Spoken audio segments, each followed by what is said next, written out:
What's going on, everyone? We're continuing the water-cooled PlayStation 3 build. As you can see, I've got the radiator turned 90 degrees.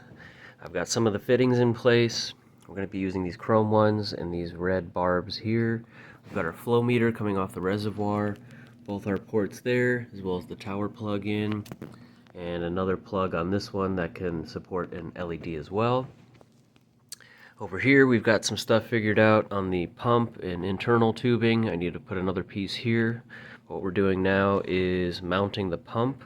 I've got this padding that's sticky on the back. We put some down here and some on the back, and then we're also going to put a little of that 3M double-sided tape just to kind of hold it in place. Once the tubing's connected to here, it's also going to hold it from moving around, but with a little bit of sticky on the back and the bottom, that should hold it from moving anywhere. We need to put a tube on here that's going to stick out, and that's what's going to connect to here once we put the top shell on.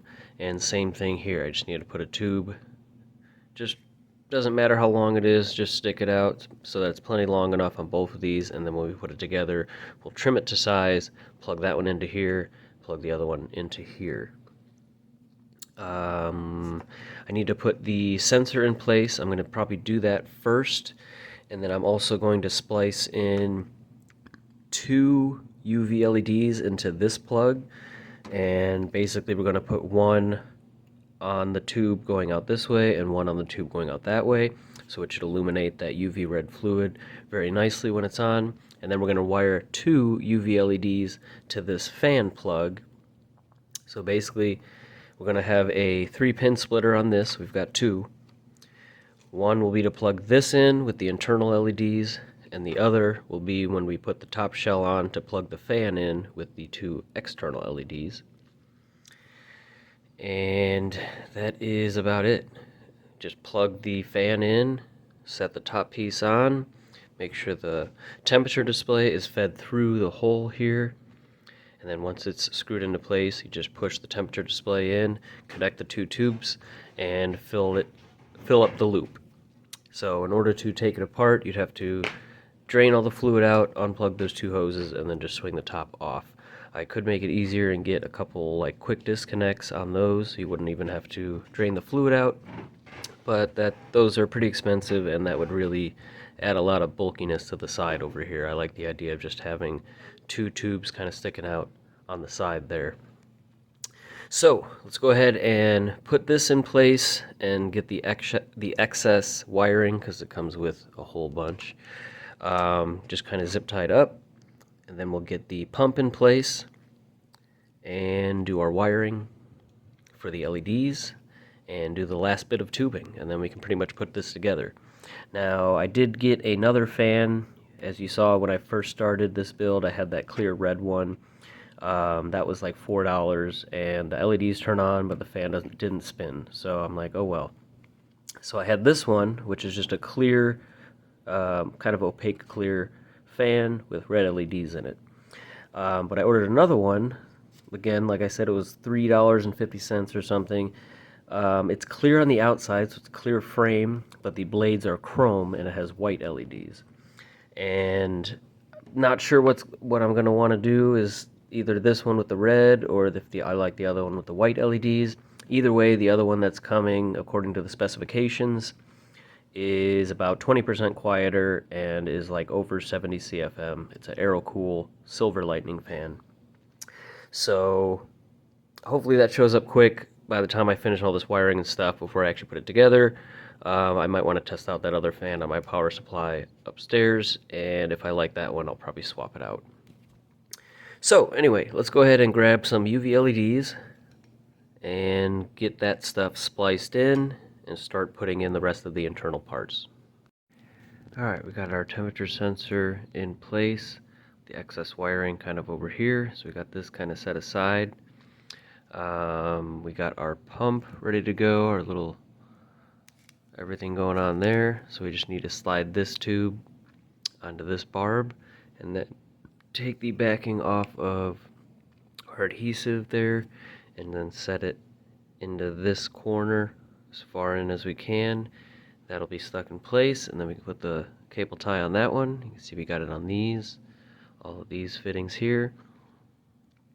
And then, yeah, we can, well, oh yeah, I put the 2 UV LEDs wired in right here, so that 3-pin will power that. Once we put this in place, we can put these LEDs in place and also start putting some electrical tape or some kind of adhesive tape here just to kind of hold this wire in place so none of this stuff kind of moves around as we're putting it together.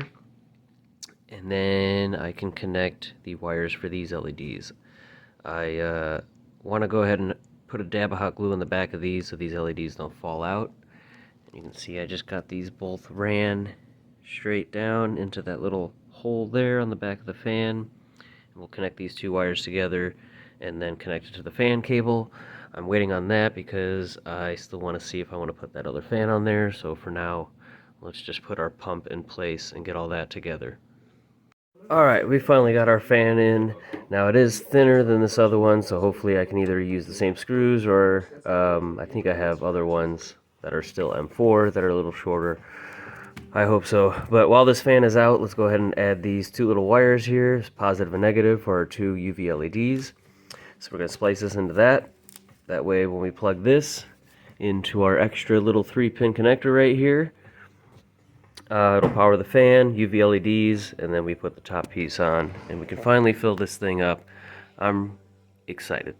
So, as you can see, the other 2 LEDs, I just have zip tied to the bottom of that tube and the bottom of this tube here, shining outward to hopefully illuminate all the fluid over here. And those are already spliced into our pump cable, which is plugged in already, so that's ready to go. All we got to do is these 2 little wires on our temperature display. I want to splice the LEDs into this first, and then we have extra wiring on these 2 little wires for our momentary switch. That'll be the last thing, so I'll kind of get this into place, put those last 2 wires on, solder them in place, and then we can set the top piece on. I also got these filters in. I honestly don't know if I filmed this in the last clip or not. I guess I'll find out when I edit this. But that's something, I mean, let me know. Does that ruin the look of it or not? Obviously, I would just include it, and it's got 4, it'd help 4 flathead or Phillips head screws, so the buyer can decide to just take it off if they want. But yeah, I don't know. I thought the filtration would be nice, and I got these stainless steel ones. Thought it looked pretty cool. So anyway, let's splice these last 2 wires in and get this thing all the way put together. Alright, used a bunch of heat shrink tubing and solder. Got those wires connected, so everything is completely connected. We got the fan plugged in here. That goes all the way to these UV LEDs and the fan, and the 2 wires going from the momentary switch, those 2 yellow ones, connected to the wires for the ground on the temperature display. So now I need to set the front of this shell on this edge. It kind of has these tabs there that kind of hook on, so you have to latch that on and then it'll kind of swing closed. So I need to latch that, feed the temperature display sideways through the hole, and just kind of let it dangle out. Close the shell carefully, make sure to tuck the wires around away from the fan, and close it all the way up, and then we can set the temperature display in. Now it's kind of like a USB where I'm 50-50 on the wrong direction on the temperature displays. I feel like I always remember what it is and then I'm like wrong, so we just kind of set that in place, and then when we actually plug the system in, turn it on and see which way it is, we'll make sure to push it all the way in correctly. And then all we got to do is trim our 2 tubes here to the right length. They should be roughly the right size, and push those into the 2 barb fittings here and here, and that's it. Then it's ready to fill up. Now I'm not going to put any, I have all the cable ties on the inside. I'm not going to put those on the outer ones. These ones are very tight fittings, and I don't really want to put zip ties on them. Maybe down the road I can get clamps that kind of match the build and kind of look nice, but we're not going to put zip ties out there. So anyway, let's go ahead and latch that. I'm going to have to put the camera down, obviously, to do that part. So, yeah, I'm going to do exactly what I said I'm going to do. So let's do it. There we go. All together. Couple things I see I'm going to have to button up. It looks like this temperature display is slightly wider. I might have to sand that down a little bit more. And I can't tell if something's getting caught on this one side or if I have the top shell tweaked a little bit. Maybe one of these is tightened a little too much. Or it could be one of the ones on the reservoir, so I'll just have to double check that. Just to close that slight gap there, I don't want to just screw that in place and force it down. I want to make sure it's not pushing on the power supply or anything. Like this screw here, maybe the head is just sticking out a little too far. But I am comfortable plugging it in, make sure our temperature display is good, and I think we'll go ahead and just try distilled water, although I do want to try a little bit of the UV effect to test out our LED thing situation, and see if I want to, when I take it back apart, adjust one of the LEDs or change the color or something like that. So let's go ahead and plug it in, make sure we got power, that we didn't break anything. Alright guys, we got this tilted up on its side here. Got this plug taken off here, that's where we're going to fill it. And I just kind of threw this on here because I plan to drain it out. Like I said, we've got a couple things already that I know I need to go back and adjust a little bit. But for now, we want to test this out. So for right now, we got distilled water in here. And we're just going to put that in first. I still want to put a little bit of the UV in, even though we're probably going to drain it. And that's going to make it a lot easier to use my UV light. Can shine it in, move this temperature display, shine it in there and in the side, and that'll show me very easily if there's maybe an O-ring that's not sat properly and there's a little leak. That's also why we're doing distilled water first. If there's something like I completely forgot to plug in a hose or tighten a fitting down all the way and it's all going to spill out very quickly, at least it's distilled water. Let it all dry and we're fine.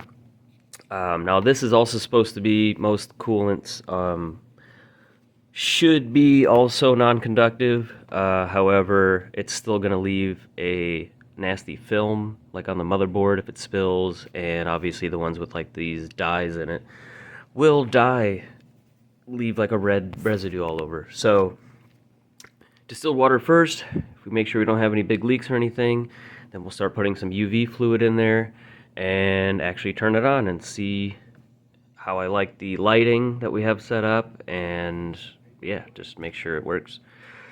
So let's go. A little montage of filling this up. Started putting in some distilled water. You can see it there.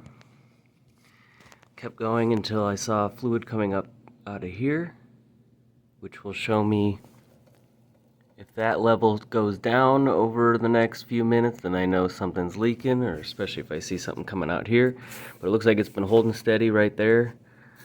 Can't see any water coming out anywhere, so we'll go ahead and start adding in some of that UV to fill it up the rest of the way. Once again, peek inside, make sure nothing's coming out, and then we can go ahead and plug it in and fire it up, see what happens.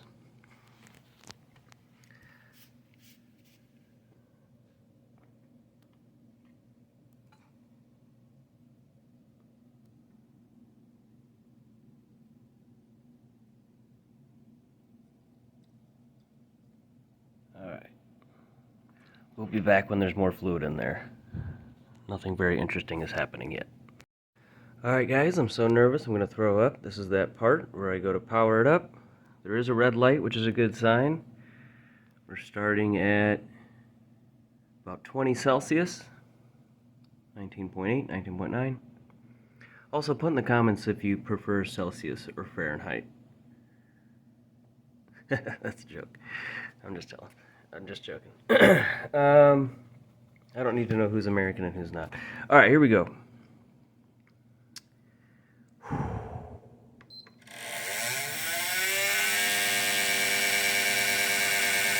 Well, pump's pumping. And the fan is hitting something. I must have sent this to Jacob R.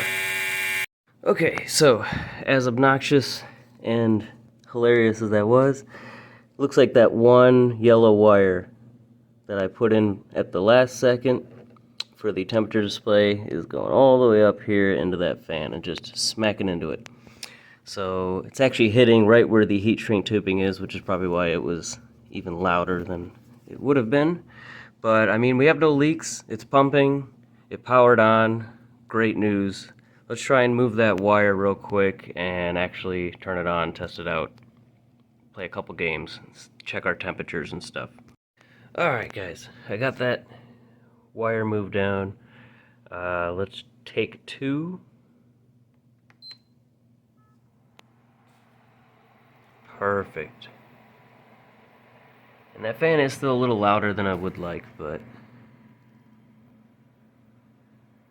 still unsure about the white versus the red, so we will see. But see it booting up there. And wait a second. That's the... no, wait a minute. That is not the same message from before. That is a much worse message. Yeah. Well, we don't got time to worry about that today.